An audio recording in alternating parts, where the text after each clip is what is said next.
আসসালামু আলাইকুম এভরিওয়ান। অন্ধমের ভালোবাসা গল্পের ৮ নম্বর পার্ট। তো চলো বেশি কথা না কইয়া গল্প শুরু করা যাক। আমি একটু সামনে গিয়ে দেখতে লাগলাম এখানে কে এসেছে। আরে এ তো দেখি রিয়া এক কোণে দাঁড়িয়ে আছে। আমি একটু সরে যেতেই রিয়া গিয়ে ওর চাচাতো বোনকে বলল, তোরা এত রাতে এখানে কি করিস? রিয়া কি বলছে সেটা আমার খেয়াল নেই, আমি তোকে দেখাই ব্যস্ত হয়ে গেছি।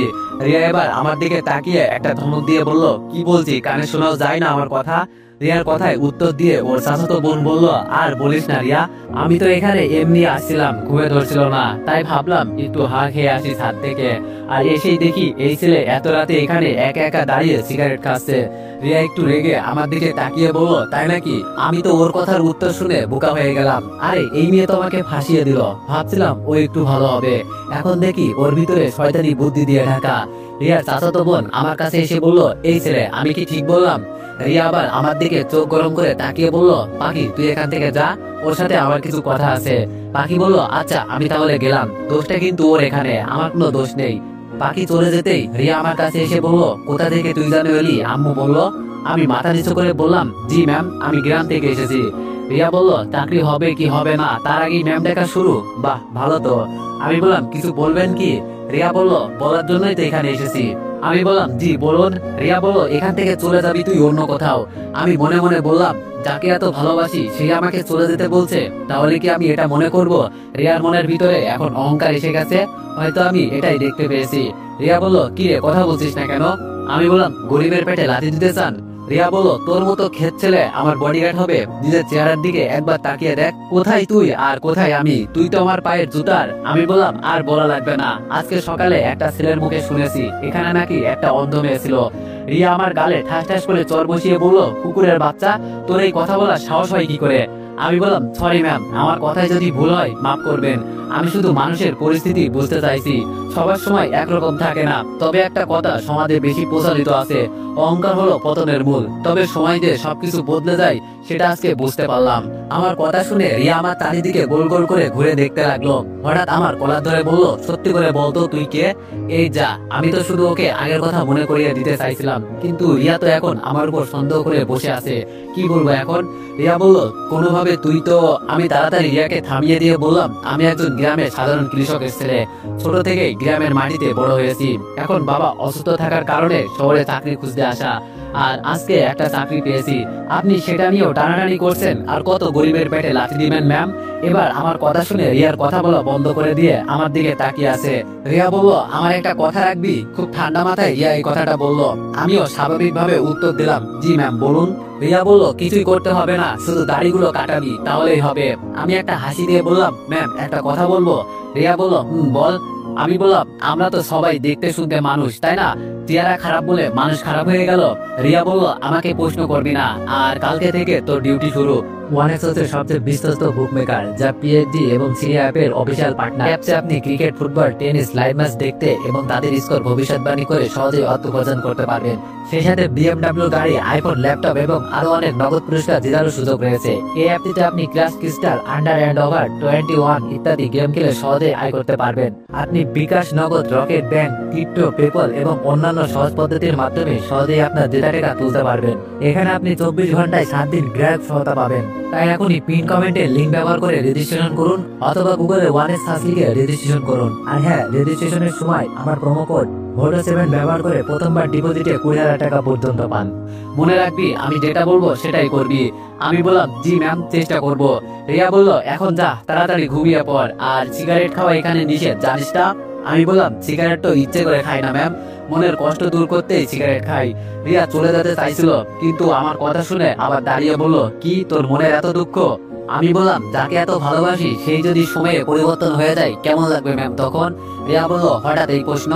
আমি বললাম, আমি একজনকে ভালোবাসতাম, আজকে তাকে আমার ম্যাম বলা লাগে, সে আমার এখন চিনা না, এর জন্য মাঝে মাঝে চিন্তা করি আগের দিনগুলো যদি ফিরে পেতাম। রিয়া একটা হাসি দিয়ে বলল, এজন্যই তো বলি ছেলে দেবদাসের মতো দাঁড়িয়ে রাখছে কেন, ছ্যাঁকাকে বেকা হয়ে গেছে, সেটা তো আমি জানতাম না। আমি বললাম, ছ্যাঁকাকে বেকা হয় নাই ম্যাম, একটা ভুলের জন্য সবকিছু শেষ। রিয়া বলল কেমন ভুল? আমি বললাম ওর দেহের উপর। রিয়া বলল থাক থাক আর বলতে হবে না, তোদের মতো ছেলেদের জুতা দিয়ে মারা উচিত। আমি বললাম আমার কথাটা তো শুনবেন। রিয়া বলল আচ্ছা বল। আমি বললাম আমি মানছি ওর সাথে একটা বড় ভুল করে ফেলেছি, কিন্তু ওকে পরে আমি ভালোবেসে ফেলি। আমি চাইছিলাম ওকে বিয়ে করতে, বাট আফসোস এই একটি ভুলের জন্য জীবন শেষ। আচ্ছা ম্যাম, আমি মানছি একটা ভুল করেছি, ওতে একটু আমার সাথে আলাদা করে কথা বলতে পারতো। মানুষ মানেই তো ভুল ম্যাম, বলেন আপনি। রিয়া কোনো কথা বলছে না, চুপচাপ দাঁড়িয়ে আছে উপরের দিকে তাকিয়ে। ওর চোখের কোণে জল দেখা গেল, তবে হাত দিয়ে লুকিয়ে ফেললো। আমি বললাম কি চিন্তা করেন ম্যাম? রিয়া বলল না তেমন কিছু না, সবার কপালে সুখ লেখা থাকে না। আমি বললাম সুখ লেখা থাকে ঠিকই, তবে সেটা আমাদের খুঁজে বের করতে হয়। রিয়া বলল তোরে দেখে খুব অদ্ভুত মানুষ লাগে, ভিতরে এক বাইরে আর এক। আমি বললাম কখনো কাউকে মন থেকে ভালোবাসছেন? আমি বেসেছি, এখনো আমি তার অপেক্ষা করে আছি। রিয়া বলল আমি আর এসব কথা শুনতে চাই না। আমি বললাম খারাপ লাগছে নাকি ম্যাম? রিয়া বলল তোরে বলতে বলছি আমি। আমি বললাম সরি। রিয়া বলল দেখ আমার কথায় একদম রাগ করিস না, মাঝে মাঝে আমার মাথা গরম হয়ে যায়। আমি বললাম সমস্যা নেই ম্যাম। আচ্ছা কালকে আমরা কোথায় যাব ম্যাম? রিয়া বলল কালকে আমার বয়ফ্রেন্ডের সাথে এক জায়গায় ঘুরতে যাব। রিয়ার এই কথা শুনে কলিজায় লাগলো, যেখানে আমি থাকার কথা সেখানে অন্য ছিলে। হাই রে কপাল। রিয়া বলল কি রে তোর হঠাৎ কি হলো? আমি বললাম মন খারাপ ম্যাম। রিয়া বলল কেন? আমি বললাম যদি দেখেন আপনার সামনে আপনার বয়ফ্রেন্ড অন্য মেয়ে নিয়ে ঘুরে, তখন আপনার কেমন লাগবে? রিয়া বলল আমি তো ওকে জায়গায় খুন করে দিব। আমি বললাম কিন্তু আমি যে পারছি না ম্যাম, অনেক ভালোবাসি আমি এখনো ওকে, বাট ও বুঝে না। রিয়া বলল বুঝিয়ে বললেই তো বুঝবে। আমি বললাম ওই যে তখন বললাম না একটা ভুল করে ফেলেছি, সেটা শাস্তি এখনো পাচ্ছি। রিয়া বলল কি আজব মানুষ বাবা, কি কথা বলে শুধু ওই বোঝে। আমি বললাম সবাই যদি সবকিছু বুঝতো ম্যাম, তাহলে আজকে আমার এই অবস্থা হতো না। রিয়া বলল আমি তোরে দেখে মনে করেছিলাম তুই একটা খেত ছেলে, কিন্তু তোর ভিতরে যে এত কিছু আছে আমি আগে জানতাম না। যা অনেক রাত হয়ে গেছে, ঘুমা গিয়ে। এই বলে রিয়া পিছন ফিরে চলে গেল। আমি রিয়ার সাথে কথা বলে বুঝতে পারিনি ও চেঞ্জ হয় নাই, তবে ওকে চেঞ্জ করানো হয়েছে। আমাকে এই সব কিছুর খোঁজ নিতে হবে। রিয়ার হঠাৎ করে এই বয়ফ্রেন্ড কোথা থেকে এলো?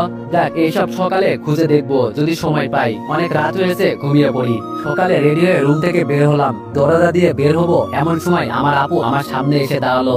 আমি আপুর দিকে তাকিয়ে বললাম কিছু বলবেন আপু? আপু আমার দিকে তাকিয়ে বলল রাসেলকে ভাই ডাকো আর আমাকে আপু, বুঝলাম না। আমি বললাম কিছু মনে করবেন না, আমার তো কোনো বোন নাই, ছিল একজন, তবে সে আমাকে মৃত ঘোষণা করেছে, তাই আপনাকে দেখে আমার আপুর কথা মনে হয়ে গেল, কিছু মনে করবেন না। রাসেল সোফা থেকে উঠে এসে বলল তাহলে তো তুমি আজ থেকে আমাকে দুলাভাই বলে ডাকবে। আমি বললাম কিন্তু। আপু আমার দিকে তাকিয়ে বলল তুমি আমার ছোট ভাইয়ের এর মাঝে রাসেল আপুকে আবার ধমক দিয়ে বলল তুমি এখন কিন্তু সীমা পেরিয়ে যাচ্ছ। আমি বললাম থাক না, আপনি আপুকে বোকা দিবেন না, আমার খারাপ লাগে। রাসেল হেসে দিয়ে বলল রেডি হয়ে কোথাও যাও। আমি বললাম আজকে ম্যাম নাকি কোথায় যাবে? রাসেল বলল গুড, মনে রেখো আমার একটা মাত্রই বোন, তাই সবসময়। আমি বললাম থাক ভাইয়া আর বলতে হবে না, আমি সবকিছু দেখে নিব। বাইরে এসে গাড়ির কাছে দাঁড়ালাম। একটু পর রিয়া চোখে কালো একটা চশমা দিয়ে বের হলো। আর ওই ডিজিটাল যেই পোশাকগুলো আছে না, যেগুলো পরলে পেট দেখা যায়, আরো কত কি, ছি আমার দেখতেও ঘৃণা লাগছে। যে রিয়া সবসময় নিজেকে পর্দার আড়াল করে নিজেকে হেফাজত করতো, আজকে তার এই অবস্থা। রিয়া আমার সামনে এসে বলল কেমন লাগছে আমাকে? বয়ফ্রেন্ড পছন্দ করবে তো আমার এই পোশাকে? আমি বললাম আপনাকে দেখতেও আমার লজ্জা লাগছে। রিয়া আমার চোখের উপর তাকিয়ে বলল এইসব আজকালের মেয়েদের ফ্যাশন, ডিজিটাল যুগ, তুই বুঝবি না। আর তাছাড়া তুই তো গ্রামের পোলা, এত কিছু জানিস না, আস্তে আস্তে সব জেনে যাবি। আমি আর কিছু বললাম না, চুপচাপ গাড়ি ড্রাইভিং করতে লাগলাম। এতটা পরিবর্তন আমার রিয়ার ভিতরে কিভাবে সম্ভব? যখন ও অন্ধ ছিল আমি মনে করি তখনই ভালো ছিল, আর এখন কি অবস্থা হয়েছে ওর? বাবার টাকার অভাব নেই। আমার কেমন জানি এটা মনে হচ্ছে এই সব কিছুর পেছনে রাসেলের হাত আছে। ওই শালা বহুত চালাক, তবে এইবার আমাকে সতর্ক থাকতে হবে যেন কোনোভাবেই কেউ আমাকে চিনতে না পারে। আমরা সরাসরি একটা পার্কের ভিতরে চলে গেলাম। গাড়ি থেকে নেমে দাঁড়িয়ে আছি, কিন্তু রিয়ার বয়ফ্রেন্ড আসার কোনো খবর নাই। কি রে শালি এত লেট করছে কেন? আমি রিয়ার দিকে তাকিয়ে বললাম কখন আসবে ম্যাম? রিয়া বলল এই তো এসে যাবে, একটু অপেক্ষা করো। হঠাৎ পিছন থেকে কে জানি বলল কেমন আছো রিয়া? আমি পিছনে তাকিয়ে অবাক হয়ে গেলাম। আরে এ তো দেখি তানিয়া, আগের থেকে অনেকটাই উন্নতি হয়েছে দেখি, কিন্তু ওর কোলের মাঝে এই বাচ্চাটা কার? হয়তো ওর বয়ফ্রেন্ডের। আমি থাকলে আমাকে ফাঁসিয়ে দিত। যাক বেশ ভালোই হয়েছে, শালের উদিত শিক্ষা হয়েছে। রিয়া তানিয়ার দিকে তাকিয়ে বলল আরে তানিয়া তুমি এখানে? তানিয়া বলল এই তো আপু, একটু ঘুরতে এলাম। রিয়া তানিয়ার বাচ্চাটা কোলে নিয়ে একটা চুমু দিয়ে বলল তারপর বলো তানিয়া, এখনো কি দীপুদের বাসায় থাকো? তানিয়া বলল জি আপু, ওকে আমি এখনো ভালোবাসি আর আমি জানি ও একদিন ফিরে আসবে। আমার জন্য না হোক আমার সন্তানের জন্য হলেও আসবে, এটা আমি আশাবাদী। আমি তানিয়ার এই কথা শুনে মাটিতে বসে গেলাম। আমার চারপাশ কি হচ্ছে কিছু যেন আর দেখতে পাচ্ছি না, চোখগুলো ঘোলা ঘোলা লাগছে। তানিয়া কি বললো এসব? ও নাকি আমার বাসায় থাকে আর এই সন্তান নাকি আমার। কি নাটক করছে ওরা আমাকে নিয়ে। হঠাৎ মুখে পানি পড়তেই হুঁশিল। রিয়া আমার দিকে তাকিয়ে বললো, ঠিক আছো তো? আমি বললাম, জি ম্যাম। রিয়া বললো, হঠাৎ করে কি হয়েছিল তোমার? আমি বললাম, আসলে ম্যাম একটু খারাপ লাগছিল, কিন্তু এখন ভালো লাগছে। এর মাঝে তানিয়া বলে উঠলো, এটাকে? রিয়া বললো, আমার বডিগার্ড। তানিয়া যেতে যেতে বলল, আমি আসি ম্যাম, তবে আপনার কপাল খুব ভালো যে আমার মতোই আপনি দীপুর জন্য অপেক্ষা করেন নাই। তানিয়া চলে যেতেই আমি ম্যামকে বললাম, এই মেয়েটা কে ম্যাম, আর কি কার জন্য অপেক্ষা করার কথা বললো? না জানার ভান করে বললাম। রিয়া বলল, সে অনেক কাহিনী, পরে একদিন বলবো, তবে ওর মতোই একই অবস্থা আমারও হয়েছিল। এটা বলে ম্যাম চুপ করলো। আমি জানি আমি রিয়ার সাথে কি করেছি, কিন্তু তানিয়ার সাথে তো আমি কিছুই করি নাই। ও আবার নতুন করে কোনো মতলব তৈরি করছে না তো? ধুর বাল, কিছুই মাথায় আসছে না। এমনি একজনকে নিয়ে চিন্তায় আছি, এর মাঝে আরেক শালি এসে হাজির। রিয়া কাকে জানি জানু বলে ডাক দিল। রিয়ার কথা শুনে একটা ছেলে দৌড়ে রিয়ার কাছে আসছে, আর রিয়া গিয়ে ছেলেটার বুকের মাঝে মুখ লুকালো। এটা দেখে আমার ভিতরটা জ্বলে যাচ্ছে। এইসব দেখার আগে আমার মরণ হলো না কেন? নিজের ভালোবাসা আজকে অন্য একজনের বুকে মুখ লুকাই, আর আমি তাকিয়ে তাকিয়ে দেখছি। কি কপাল না আমার! এই দৃশ্য আমি আর সহ্য করতে পারছি না, তাই ওদের কাছে গিয়ে একটু জোরেই বললাম, ম্যাম আশেপাশে সবাই আপনাদের দিকে তাকিয়ে আছে। আমার এই কথা শুনে ছেলেটা রেগে বলল, তুই কে রে শালা? রিয়া ছেলেটাকে ছেড়ে দিয়ে বলল, আর বলো না, ভাইয়া আমার জন্য বডিগার্ড রাখছে। এ হলো সেই বডিগার্ড। আমার দিকে একবার তাকিয়ে ছেলেটা জিজ্ঞেস করলো, তোর নাম কি? আমি বললাম, দীপু। ছেলেটি বলল, আমার নাম তো জানিস। আমি বললাম, যদি আমি ভুল না করি আপনি সাইমন ভাইয়া, রিয়া ম্যামের বয়ফ্রেন্ড। রিয়া আমার দিকে তাকিয়ে বলল, তোমার এখনো এই কথা মনে আছে? আমি বললাম, শুধু এই কথা না, আমার আরো অনেক কিছু জানা আছে। আমার এই কথাটা শুনে সাইমন একটু ঘাবড়ে গেল। সাইমন আমার দিকে রাগের দৃষ্টিতে তাকিয়ে বলল, কি আর জানা আছে তোর, বল দেখি। রিয়া সাইমনের একটা হাত ধরে বলল, আহা থামো তো, তুমিও না। পার্ক থেকে বের হয়ে একটা রেস্টুরেন্টে চলে গেলাম। রেস্টুরেন্টের ভিতরে গিয়ে দাঁড়াতেই সাইমন জিজ্ঞেস করলো, তোর এখানে কি? আমি মাথা নিচু করে বললাম, যেখানে ম্যাম সেখানে আমি থাকবো, এটা রাসেল ভাইয়ার হুকুম। রিয়া বলল, এই তুই এখান থেকে বাইরে যা, এখন তো আমি বলছি। আমি বললাম, কিন্তু ম্যাম। সাইমন বিরক্ত হয়ে বলল, তোরে যেটা করতে বলছি সেটা চুপচাপ কর। আমি আর কিছু বললাম না, চুপচাপ বাইরে চলে গেলাম। বাইরে গিয়ে বন্যাকে কল দিতেই ধরে বলল, কি রে, এতক্ষণে আমাকে তোর মনে হয়েছে? আমি বললাম, খুব বড় একটা বিপদে ফেসে গেছি, তুই আগামীকাল বাংলাদেশে চলে আয়। বন্যা বলল, কিন্তু আমার পরীক্ষা। আমি বললাম, তোর পরীক্ষা গোল্লায় যাক, আমি যেটা বলছি সেটা কর। বন্যা বলল, দেখ ভাই, আমার কথাটা তো শোন। আমি বললাম, আঙ্কেলকে কল দিতে হবে? বন্যা বলল, থাক, আর বাবাকে বলতে হবে না, আমি চলে আসবো। আমি বললাম, সাথে করে তোর ব্রিলিয়ান্ট কাউকে নিয়ে আসবি। বন্যা বলল, কার কথা বলছিস? আমি বললাম, তোর গোয়েন্দা বান্ধবীকে। বন্যা বলল, আবার ওকে কেন? আমি বললাম, তোরে আমি বলছি এত প্রশ্ন করতে, এসে সব বুঝতে পারবি। বন্যা বলল, আচ্ছা। হঠাৎ দেখি সাইমন রেস্টুরেন্ট থেকে বের হচ্ছে। আমি ফোনটা রেখে দিয়ে দাঁড়িয়ে আছি। সাইমন আমার কাছে এসে বলল, তোরে দেখে আমার কেমন জানি সন্দেহ হয়। আমি বললাম, কি বলছেন এসব? সাইমন বলল, সত্যি করে বলতো তুই কে? আমি বললাম, আমি কে সেটা জেনে তুই কি করবি? আমি একমাত্র রিয়া ম্যামের বডিগার্ড। আর তুই কে যে তোরে আমি বলতে যাবো? তবে একটা বিষয় পরিষ্কার করে দিই, সন্দেহ আমাকে করিস না, আমার তো এখন তোর উপর সন্দেহ হয়। না জানি রিয়া ম্যামকে। সাইমন ঠাস করে একটা চড় আমার গালে দিল। এই মুহূর্তে রিয়াও আমাদের সামনে এসে গেল, তাই আর ওকে কিছু বললাম না। সাইমন রেগে বলল, তোর কত বড় সাহস, বলে কিনা আমি তোমাকে ছেড়ে চলে যেতে। রিয়ার উদ্দেশ্য করে সাইমন এই কথাটা বলল। আমি সাইমনের দিকে তাকিয়ে বললাম, তাই নাকি? কখন এই কথা বলছি আমি? বিশ্বাস করেন ম্যাম, আমি এই কথা বলি নাই। সাইমন আরো বলেছে আমি যেন আপনার কাছ থেকে দূরে কোথাও চলে যাই। রিয়া আমার দিকে তাকিয়ে বলল, এটা তোর কাছ থেকে আমি আশা করি নাই। আর শোন, ও আমার বয়ফ্রেন্ড, এরপর থেকে ওর বিরুদ্ধে কোনো কথা বললে কি করব জানিস তো। সাইমন আমার দিকে তাকিয়ে একটা হাসি দিল। তবে সাইমন যাওয়ার আগে একটা কথা বলে গেল, দেখে দিব তোরে। আমিও আর কিছু বললাম না, সবকিছু সময় হলে দেখিয়ে দিব। আমি চুপচাপ ড্রাইভ করতে লাগলাম। রিয়া আমার দিকে তাকিয়ে বলল, আমার উপর রাগ করলি নাকি? আমি বললাম, না ম্যাম, রাগ করার কি আছে, আপনাদের টাকা আছে, যা ইচ্ছা তাই করতে পারেন। রিয়া বলল, আমি তোরে এভাবে বলতে চাই নাই। আমি বললাম, বাদ দেন, একটা কথা জিজ্ঞেস করবো? রিয়া বলল, বল। আমি বললাম, ওকে কিভাবে পছন্দ করলেন? রিয়া বলল, কি জানি, তবে হঠাৎ ওকে দেখেই আমার পছন্দ হয়ে গেছে, আর ভাইয়া বলেছে ছেলেটা অনেক ভালো, তাই আর কি। আমি বললাম, ম্যাম, এর আগে কি কারোর সাথে প্রেম করেছিলেন? এটা বলতেই রিয়া চুপ হয়ে গেল। আমি রিয়ার দিকে তাকিয়ে বললাম, কি হলো ম্যাম, চুপ হয়ে গেলেন কেন? রিয়া বলল, এগুলো জানা কি খুব বেশি জরুরি? আমি বললাম, না ম্যাম, আমিও তো এমনি বললাম, তবে মনের ভিতরে কষ্ট জমা রাখবেন না, সব প্রকাশ করে দিবেন। রিয়া বলল, আমার মনের ভিতরে কষ্ট আছে তো রেখে বলল, আর তুই কিভাবে এসব জানিস? আমি গাড়ি এক সাইডে রেখে বললাম, মন দেখে ভালোবাসি, দেহ দেখে দর্শন করি, আপনি তো বলেছিলেন না এই লাইনগুলো? রিয়া এবার আমার দিকে অদ্ভুত দৃষ্টিতে তাকিয়ে বলল, সত্যি করে বলতো তুই কে, আর এই সব কিছু তুই জানিস কিভাবে? এই লাইনটা তো আমি রিয়া বলার আগে আমি বলে দিলাম, দীপুকে বলেছিলেন তাই তো? রিয়া এবার কিছু বলছে না, চুপচাপ আমার দিকে তাকিয়ে আছে আর মনে মনে কি যেন চিন্তা করছে। আমি বললাম, ম্যাম আপনার কিছু চিন্তা করতে হবে না, দীপু আমার বেস্ট ফ্রেন্ড ছিল, ও আমাকে সব বলেছে। বেচারা একটা মাত্র ভুল করেছে, এজন্য আপনার ভাই ওকে পরিবার ছাড়া করেছে। আর আপনার কথা কি বলবো, কিভাবে ওকে মৃত্যুর মুখে রেখে আসলেন? রিয়া গাড়ি থেকে নেমে দাঁড়িয়ে আছে খুব উদাস হয়ে। আমি গাড়ি থেকে নামতেই রিয়া প্রশ্ন করলো, দীপু তোকে পাঠিয়েছে না? আমি বললাম, দীপু মারা গেছে ম্যাম, ওকে আপনি মেরে ফেলেছেন। রিয়া বলল, আমি মনে করি যেটা হয়েছে খুব ভালো হয়েছে। আমি বললাম, ভালোবাসা কি অপরাধ ছিল? রিয়া বলল, ভালোবাসার ভিতরে যে হিংস্র পশু লুকিয়ে থাকে সেই ভালোবাসা আমার কোনো দরকার নেই।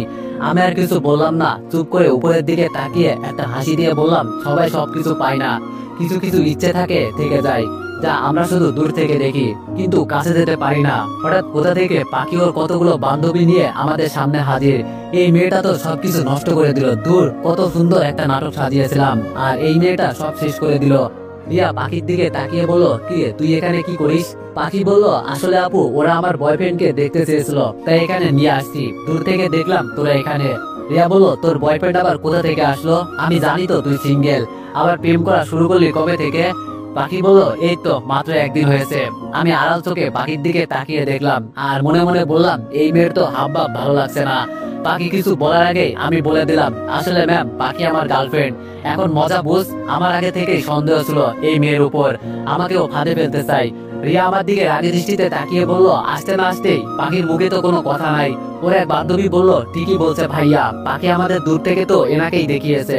এবার রিয়া আরো বেশি অবাক হলো, পাখির দিকে তাকিয়ে বলল, সত্যি নাকি পাখি? বেচারা পাখিকে যে আমি কত বড় বিপদে ফেলে দিছি, তবে এখন খুব মজা লাগছে আমার, এতদিন পর একটু ভালো লাগছে। এমন করে সবাই খালি আমাকে বিপদে ফেলে, আজকে সুযোগ পেয়েছি। এবার পাখি আমার কাছে এসে আমার কানে কানে বলল, এসব কি বলছিস, তোর মাথা ঠিক আছে? আমি আস্তে করে বললাম, আমার মাথা ঠিক আছে। ঠিক নেই তো আপনার মাথা? ভাবছিলেন আমাকে ফাঁসিয়ে দিবেন তাই না, এখন ঠেলা বোঝেন। রিয়া ধমক দিয়ে বলল, কি রে পাখি, কি বলছিস ওর কানের কাছে? পাখিকে কিছু বলতে না দিয়ে আমি বললাম, আসলে ম্যাম পাখি চাইছে আমাকে একটা কিস করতে, কিন্তু এত মানুষের ভিতরে তাই একটু লজ্জা পাচ্ছে। এবার পাখি কান্না করে দিবে দিবে অবস্থা। আমি পাখিকে শান্ত করে বললাম, কান্দে না বেবি, চকলেট খাবে? রিয়া এবার জোরে চিৎকার দিয়ে বলল, পাখি। পাখি তো ভয়ে একাকার হয়ে গেল, চুপচাপ দাঁড়িয়ে আছে। রিয়া আমার কাছে এসে বলল, তোমার কাছে আমি এইসব আশা করি নাই দীপু, তুমি না অন্য কাউকে ভালোবাসো। আমি বললাম, এসব করতে হয়েছে আপনার বোনের জন্য, তাছাড়া ওর সাথে আমার কোনো সম্পর্ক নেই, এমনি মিথ্যা কথা বললাম। আমি কিছু না বললে আপনার বোন আমাকে বয়ফ্রেন্ড বানিয়ে ফাঁসিয়ে দিত, দেখেন নাই ওর বান্ধবীদের বলে দিয়েছে এই কথা। রিয়া বলল, পাখি তুই আজকাল খুব দুষ্টুমি করিস, বাসায় চল আগে। পাখির বান্ধবীদের বিদায় করে সরাসরি রিয়াদের বাসার সামনে চলে গেলাম। রিয়া যাবার আগে আমাকেও রুমে যেতে বলল, কি জানি দরকার আছে। আমিও রিয়ার পিছনে পিছনে যেতে লাগলাম। ভিতরে গিয়ে দেখি এক কোণে পাখি ঠিক চুপ করে দাঁড়িয়ে আছে, কি জানি রিয়া কি বলতে চাই। একটু পর রিয়া একটা পেন্টিং নিয়ে এলো, এটাতে খুব সুন্দর করে আমার ছবি আঁকা, তবে আমার মুখে দাড়ি থাকার কারণে রিয়া আমাকে চিনতে পারছে না। কিন্তু এখানে আমার ছবি কেন, কিছুই তো মাথায় আসছে না। তাহলে রিয়া কি আজও আমাকে ভালোবাসে? রিয়া আমার ধ্যান ভাঙিয়ে বলল, এই ছেলেটাই না তোমার বেস্ট ফ্রেন্ড? আমি রিয়ার কথার উত্তর দিয়ে বললাম, কিন্তু ওর ছবি এখানে কেন? রিয়া বলল, আমি যখন অন্ধ ছিলাম তখন এই ছবি আঁকছি, কিছুই দেখি নাই ঠিকই, কিন্তু সবকিছু আমি অনুভব করতে পারি। আমি বললাম, এখন এই স্মৃতি রেখে কি করবেন? যে মারা গেছে তার কথা বলে কি লাভ? রিয়া পাখিকে উদ্দেশ্য করে বলল, পাখি ও যে দীপুর বেস্ট ফ্রেন্ড, এই কথাটা যেন কেউ না জানতে পারে। পাখি বলল, আচ্ছা আপু। রিয়া বলল, এখন তুই বাইরে যা। পাখি চলে যাওয়ার পর রিয়া আমার দিকে তাকিয়ে বলল, ওর সাথে আমি বড় একটা অপরাধ করে ফেলেছি, হয়তো এক সময় আমি ওকে ঘৃণা করতাম, কিন্তু। আমি বললাম, কিন্তু কি ম্যাম? রিয়া বলল, দীপু চলে যাওয়ার পর আমি ওর শূন্যতা বুঝতে পারছি। আমি বললাম, ওর জন্য আপনার মনে ভালোবাসা ছিল? রিয়া বলল, হয়তো ছিল এক সময়, কিন্তু এখন সব মারা গেছে, এখন শুধু আমি সাইমনকে ভালোবাসি। আমি বললাম, ম্যাম দীপু যদি আবার আপনার কাছে ফিরে আসে আর সে যদি আবার তার পুরাতন রিয়াকে চাই? রিয়া বলল, না না, এটা কখনোই সম্ভব না, যে মারা গেছে সে কখনো আর ফিরে আসবে না। আমি বললাম, কিছু কথা শুধু হৃদয়ে জমা হয়ে থাকে, সেটা প্রকাশ করা যায় না। তবে আপনাকে একটা কথা দিতে পারি, আপনি যদি কোনো বিপদে পড়েন তখন দীপুকে পাবেন। রিয়া বলল, ওর কথা শুনতে আমার কেমন জানি পুরাতন অতীত মনে পড়ে যায়, প্লিজ এইসব বলে আমাকে অশান্তি দিস না। আমি বললাম, থাক ম্যাম, আপনি সুখে থাকেন, এটাই তো চাই। আমি কি চলে যাবো ম্যাম? রিয়া বলল, তার আগে একটা কথা বলে যা। আমি বললাম, বলেন। রিয়া বলল, তোরে এখানে কে পাঠিয়েছে, সত্যি করে বল। আমি বললাম, সত্যি বলছি, আমার একটা চাকরির দরকার ছিল, এই পর্যন্তই। কিন্তু এখানে এসে যে আপনাকে পেয়ে যাব সেটা জানতাম না, হয়তো ভাগ্যে লেখা ছিল আমার। রিয়া বলল, আচ্ছা এখন যা, আমি সব বুঝতে পারছি। আমি বললাম, শেষ একটা অনুরোধ, এই কথা কাউকে বলবেন না। রিয়া বলল, সেটা তোর বলতে হবে না।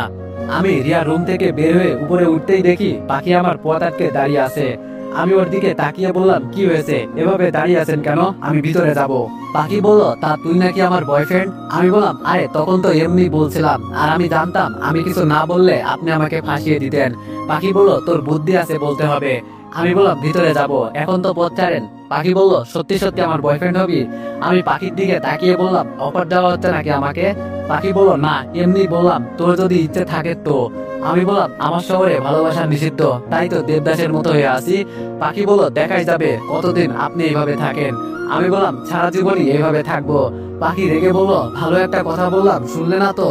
আমি বললাম, আপনার সাথে পরে কথা হবে। তো এভরিওয়ান, তোমরা আমার ঈদের ছুটি কতদিন বরাদ্দ করছো তা সবাই একটু কমেন্টে জানিয়ে দিও, আর নেক্সট পার্টের জন্য